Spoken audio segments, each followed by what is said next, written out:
This is a lecture from Open Tuition. To benefit from the lecture, you should download the free lecture notes from opentuition.com. So we've gone through and spoken about what appears within your financial statements for those different types of reporting entity when they are preparing their financial statements. Now we're going to go through and look at the definitions, the elements of those financial statements. So remember, within that last session there, what we had is the financial statements consisted of the assets, the liabilities, the income, and the expenses. So the question that we then ask is, well, what's an asset? What's a liability? What's income and what's an expense? Well, this is where the framework then comes in, because by providing these baseline definitions, we can then go through into the actual accounting standards and apply these baseline definitions in more detail with regards to, are we going to record an asset? Are we going to record the liability? And how does that fit into that particular accounting standard? So what you need to go through and do is you need to learn the definitions.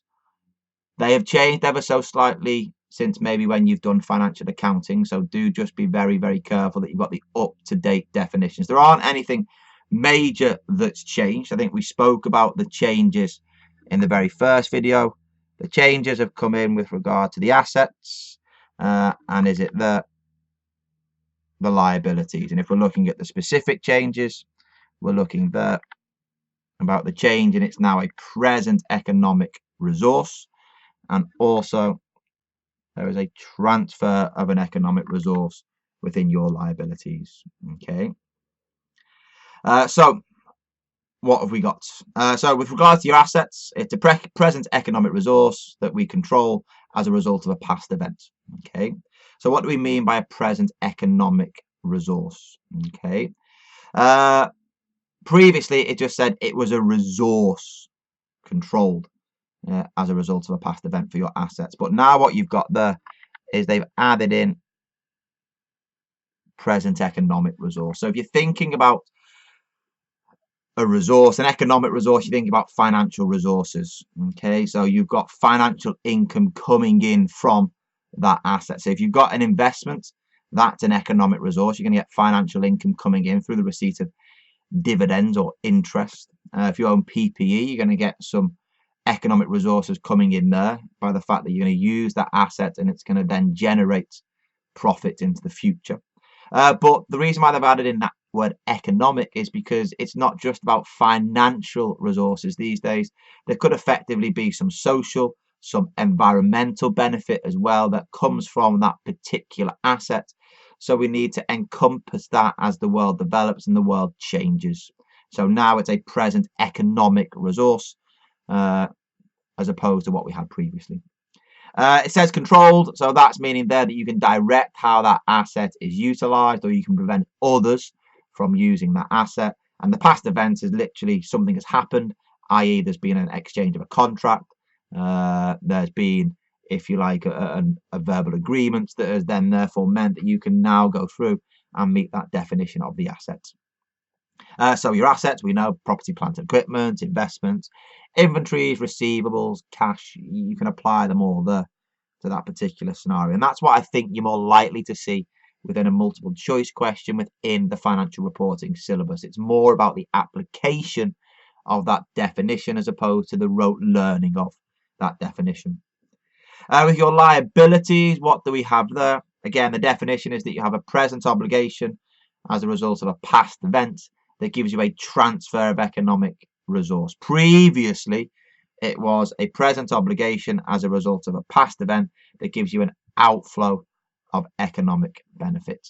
Okay, so here you've got a transfer of an economic resource, and again, the focus effectively there is that there is a transfer of a financial resource, so there is some form of payment or maybe transfer of an other asset.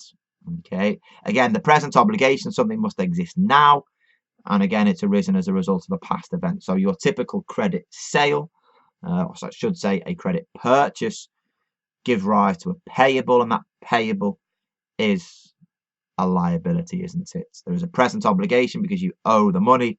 The past event is when you entered into the purchase initially, and then the transfer of the economic resource is the fact that you will be paying cash at some point in the future. Okay. Equity, very simple. It's just a residual interest. It's just a balancing figure, isn't it? The difference between the assets less the liability. What I always find quite interesting in there is that when you think about the equity section, we think about ownership, because that's what the shareholders own, isn't it?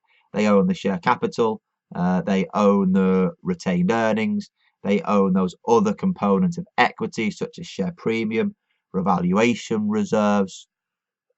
But within our definition here, there's actually no definition of ownership, and that hasn't been incorporated still within the current framework as it stands. It's just a residual balancing figure of the difference between the assets and the liabilities, which it makes sense really, because if you've got your assets and a definition, you've got your liabilities as a definition, then you don't need any complex definition of your equity, do we?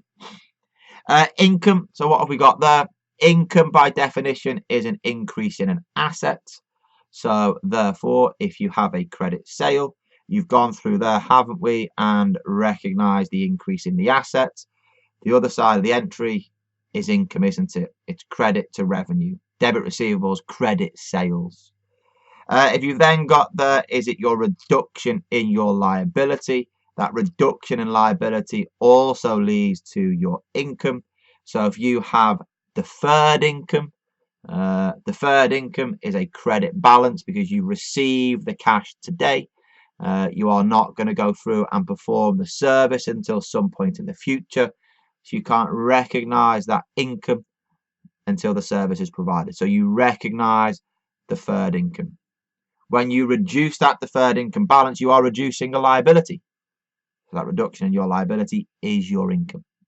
Okay, there we go. So you're increasing an asset, effectively thinking about your credit sale.